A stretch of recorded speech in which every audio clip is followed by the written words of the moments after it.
Viewers మనం వచ్చేసి 11వ తరగతి 1.3 అమాత్యుని చాతుర్యము అనేటువంటి పాఠాన్ని చూస్తూ ఉన్నాము. ఉపవాచకం ఇది. నేదునూరి గంగాధరం గారు రచించారు. జానపద సాహిత్యాన్ని ఉద్యమంగా నడిపినటువంటి ప్రముఖులు శ్రీ నేదునూరి గంగాధరరావు గారు. ఈయన జూలై 4, 1904 సంవత్సరంలో రాజమండ్రి సమీపంలోని కొంతమూరులో జన్మించారు. చదివిన కొద్దిపాటి చదువుతో ప్రాథమిక పాఠశాలలో ఉపాధ్యాయుడిగా పనిచేశాడనమాట.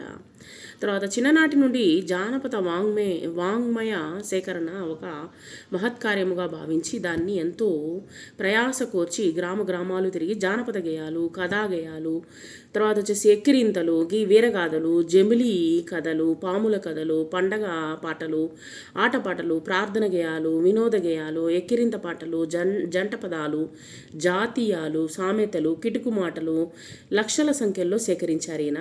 వీనిలో కొన్ని 1953 సంభవించినటువంటి గోదావరి వరదల్లో కొట్టుకొని పోయాయి అనమాట. అంటే ఆయన సంపాదించిందంతా ఎక్కడికో వెళ్ళిపోయిందంటే గోదావరి ఉప్పొంగడంలో ఆ యొక్క వరదలో కొట్టుకొని పోయినాయి. నేదునూరి గంగాధర గారు కవి కోకిల, వాస్తు విశారద, తర్వాత వాంగ్మయోద్ధారక, జానపద బ్రహ్మ బిరుదాంకితులైనటువంటి అసాధారణ సాహిత్యవేత్త. వారికి జానపద సాహిత్య లోకమెంతో రుణపడి ఉంది. అంటే అనేకమైనటువంటి పాటల్ని ఈయన సేకరించడం జరిగిందనమాట. వారికి ముందు కానీ తర్వాత కానీ చాలామంది జానపద సాహిత్యానికి కృషి చేసినప్పటికీ అదంతా ఒక ఎత్తు అయితే వీరి కృషి ఒక ఎత్తు. అంటే ఈయన ఎక్కువగా సేకరించారు అని అర్థం అనమాట. వీరు 1970 మార్చి 11న పరమపదించారు, చనిపోవడం జరిగింది. ప్రస్తుత పాఠ్యభాగము వీరి జానపద కథలు, గాథలు అని నుండి స్వీకరించబడింది. రెండో ఒకటే. పూర్వము హంపి విజయనగరాన్ని శ్రీకృష్ణదేవరాయలు పరిపాలించేవారు. అతడు కళాభిమాని, కవులను, పండితులను సత్కరించేవాడు. అంటే వారిని గౌరవ సత్కారాలు చేసేవారు అనమాట ఈయన. అంతేకాదు స్వయంగా కవిత్వం చెప్పేవాడు కూడా ఈయన. శ్రీకృష్ణదేవరాయలు పండిత పోషకుడని, కళాభిమాని అని తెలిసి రామయ్య అనే అతడు విజయనగరం కుటుంబ సమేతంగా ప్రయాణమయ్యాడు. విజయనగరానికి బయలుదేరాడనమాట. రాయల దర్శనం కోసము చాలా పడిపోగాపులు పడ్డాడు. కానీ లాభం లేకపోయింది. చేసేది లేక తిమ్మరసును ఆశ్రయించి ఆ రాయల ఆస్థానంలో ఒక చిన్న ఉద్యోగం సంపాదించాడనమాట. వెళ్ళాలనుకుంటే రాతరాళ్ళు మోయాలన్నట్లు ఉండేవి రామయ్య కోరికలు. కాస్త ఆయన డొక్కశుద్ధి లేకపోయినా, అంటే చదువు సంధ్యలు అతనికి అందరి చేత పండితుడా అని పిలిపించుకోవాలన్న కోరిక జనించిందనమాట. అంటే నేను పండితుణ్ణి అని పిలిపించుకోవాలని కోరిక కలిగింది. కానీ ఇతనేమీ చదువుకోలేదు. కానీ కోరిక నెరవేరే మార్గం ఏది, చేసేది లేక మరలా తిమ్మరసు దగ్గరకు బయలుదేరాడనమాట. తిమ్మరసు అప్పుడే భోజనం చేసి తమలపాకులు నములుతూ కౌటిల్యుని అర్థశాస్త్రమును వల్లివేస్తూ ఉన్నాడు, దాన్ని చదువుతూ ఉన్నాడు అనమాట. సమంగా అదే సమయానికి రామయ్య వెళ్ళి తన ఉద్దేశమంతా తెలియచేశాడు. అంతా విని తిమ్మరసు ఇతని ఉద్దేశాలు ఓలు మంచివి, ఏదైనా పైకి రావాల్సిన వాడు అనుకున్నాడు మనసులో.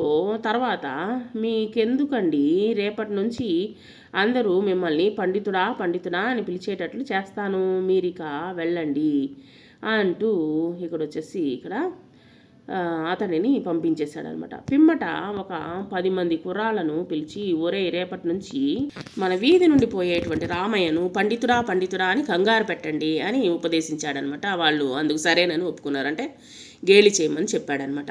ఒకనాడు రామయ్య అదే వీధిలో నుంచి పోతూ ఉన్నాడు. ఇక ఇది చూసినటువంటి కుర్రాళ్ళంతా పండితుడా అని కేకలు వేయడం మొదలుపెట్టారు. ఈ మాటలు విన్న రామయ్య ఆనందం పట్టలేకపోయాడు. అబ్బా చాలా సంతోషం వేస్తుంది అనుకున్నాడు. వాళ్లకు 1000 నమస్కారాలు మనసులో పెట్టి తొందరగా ఇల్లు చేరుకున్నాడు. మర్నాడు అతడు తన పండిత పదవి సిద్ధించినట్లు ఒప్పొంగిపోయాడు. అంటే పండితుడు పదవే వచ్చేసినట్టుగా తను ఊహించుకొని బాగా సంతోషపడిపోతున్నాడు. వెంటనే ముఖాముఖి పండితుడని తెలియచేయాలని గంధం బొట్టు పెట్టుకున్నాడు. తర్వాత చేతిలో ఈనెలు చీల్చినటువంటి ఒక కట్ట తమలపాకులు ఉంచుకొని అడుగడుగునా నములుతూ తూ అని ఉమ్మివేస్తూ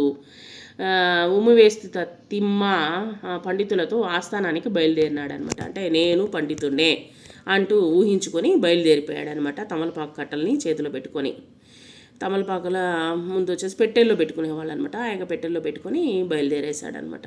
కానీ అది ఇప్పట్లా పై మెరుగులు చూసి మోసపోయేటువంటి కాలం కాదు, మాయ ఎరుగని కాలము. అతడిపై శాలువాలు పై వేషాలు పనికొచ్చేవి కావు. పోనీ తన పండితుడని చెప్పుకోవడానికైనా కనీసము తన దగ్గర ఒక యోగ్యతాపత్రం కూడా లేదు. చేసేది లేక అతడు తిరుగుముఖం పట్టేశాడు అనమాట. అంటే యోగ్యతాపత్రం అంటే ఇప్పుడు వచ్చేసి చదువుకున్నాము అనే దానికి మనకు సర్టిఫికేట్లు ఉంటాయి కదా, ఆ సర్టిఫికేట్లు ఆ కాలంలో కూడా వచ్చేసి యోగ్యతాపత్రం అనేటువంటిది ఇచ్చేవాళ్ళు అనమాట. సో అది కూడా లేదనమాట. మరలా తిరిగి వచ్చేసాడు. మధ్యదారిలో కుర్రాళ్ళు రామాయణ చూసి పండితుడు వెళ్ళిపోతున్నాడు అని కేకలు వేయడం మొదలుపెట్టారు. అది విని అతను సహించలేకపోయాడు. పైగా అతను ఉడుక్కోవడం ప్రారంభించాడు కూడా, అంటే కోపపడడం ప్రారంభించాడు.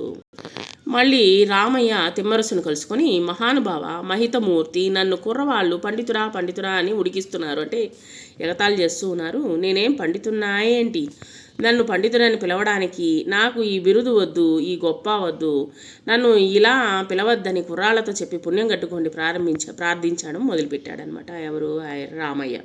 దానికి తిమ్మరసు నవ్వుతూ లేనిపోని గాంభీర్యాన్ని వెలిబుచ్చుతూ, పండితుల పుంగవ, మీరు అప్పుడే పండితులైపోయారు. మీరు పండితులని మా అష్టదిగ్గజాలకు అప్పుడే తెలిసిపోయింది. మీతో కలిసి మా ఆస్థానంలో నవరత్నాలవుతారు. అప్పుడు మౌర్య చంద్రగుప్తుని పేరు స్ఫురణకొస్తుంది. ఈ సంగతి రాయలవారి చెవుకు కూడా పాకిపోయింది. రాయలవారు మీ గురించి నన్ను అప్పుడే అడిగారు కూడా అని చెప్పేసి ఇక్కడ చెప్పడం మొదలుపెట్టారు. అప్పుడు అర్థమైందనమాట. ఈ మాటలతో రామయ్య గుండెల్లో రాయబడింది. అంటే మహానుభావ, నన్ను ఆపద నుంచి రక్షించి కాపాడండి, నేను పండితుణ్ణి గాను అన్నాడనమాట. కాబట్టి ఇక్కడ మనము చదువుకోకుండా సర్టిఫికేట్లు లేకుండా మనం వచ్చేసి పండితులమని చెప్పుకోవడము మంచి పద్ధతి కాదు అనేటువంటిది ఇక్కడ మనకు అర్థమవుతుంది అనమాట. అలా కుదరదు, మీరు పండితులని అప్పుడే రాయలవారికి తెలిసిపోయింది. పోనీ మీరైనా నేను పండితుని కానని చెప్పలేకపోయారా అన్నాడనమాట. నేనేం చెప్తాను, స్వయంగా అష్టదిగ్గజాలే రాయలతో మనవి చేశారు, అంతటికి ఊరుకున్నారా? మిమ్మల్ని ఆస్థానానికి తీసుకురమ్మని కూడా సెలవిచ్చారు. అయితే మీరే ఏమంటాను, తీసుకుని వస్తానని చెప్పేశాను అని ఇక్కడ తిమ్మరసు చెప్పాడనమాట. ఇప్పుడు వెంటనే మరి నా గతేమిటి? నన్ను రాయలవారు పిలిచి కవిత్వం చెప్పమంటే నేనేం చేసేది? అంటే నాకేం తెలియదు కదా. విద్వాంసుని కానని శిక్షిస్తే నాకు దిక్కెవరు? అంటే నువ్వు విద్వాంసుడు కాకుండా నువ్వు ఏమారుస్తున్నావు అని చెప్పేస్తే నేను ఎక్కడికి పోగలను? నాకు ఎవరు శిక్ష వేస్తే నేను ఎక్కడికి పోగలను? నాకు దిక్కెవరు? దానికి మీరేమీ భయపడిన అవసరం లేదు అంటూ తిమ్మరసు రామయ్య చెవిలో ఏదో చెప్పాడనమాట. ఏం చెప్పాడో కానీ ఏడాది తిరక్క ముందే వచ్చి, తిమ్మరసు గారు, మీరు చెప్పినట్లు చేశాను. మీ దయ వలన ఏడాది లోపల సకల విద్యలను అభ్యసించాను. నవద్వీపంలోను కాశీలోను పండితుల యోగ్యతా పత్రాలను అందుకున్నాను. ఇవిగో పత్రాలు అంటూ చూపించాడు. తిమ్మరసుకు చెప్పరానంత ఆశ్చర్యము సంతోషం కలిగాయి. ఏమీ చదువుకొని అతడు ఒక్క ఏడాదిలో గొప్ప విద్వాంసుడయ్యాడు. దీనికి అంతటికు కారణం ఎవరు? తను కాదు, తన చాతుర్యము అన్నాడనమాట. ఆనాడు అతన్ని జడిపించి, అంటే భయపించి, ఏడాది లోపల నువ్వు కవిత్వం చెప్పలేకపోయినట్లయితే నేను రాయలు వారు ఉరి తీస్తారని తన కల్పన, అందుకు తను చెప్పిన ఉపాయము, దానికి అనునయంగా అతడి పట్టుదల కృషే అనుకున్నాడు. అంటే ఇతను బెదిరించి తను పండితుడు కావాలని అనుకున్నాడు. కానీ ఏంటంటే పండితుడు కావాలంటే మనము నిశ్చయించుకోవని మనము కృషి అనేటువంటి చేయాలి. కృషి చేయకుండా వచ్చేసి చదువుకోకుండానే మనకు వచ్చేసి పండితులం అయిపోవాలంటే అది కుదరదనమాట. సో అదే ఇక్కడ వర్కౌట్ అయింది. తర్వాత రామయ్యను రాయల వద్దకు తీసుకుని వెళ్ళి జరిగిన విషయం అంతా చాలా వివరించి చాలా ధనం అనేటువంటిది ఇప్పించాడనమాట రామయ్యకు. రాయలు తిమ్మరసు చాతుర్యాన్ని మెచ్చుకొని, మహామాత్య, తమలాంటి అమాత్యుల చాతుర్యం వలన లోకంలో ఏమీ చదువుకోని సొంటైనా సరే విద్వాంసుడవుతున్నాడు. ఇందుకు మా కృతజ్ఞతాపూర్వకంగా ఈ మణిహారం తీసుకోండి అంటూ మణిహారాన్ని బహూకరించాడు ఈ యొక్క కృష్ణదేవరాయలు గారు.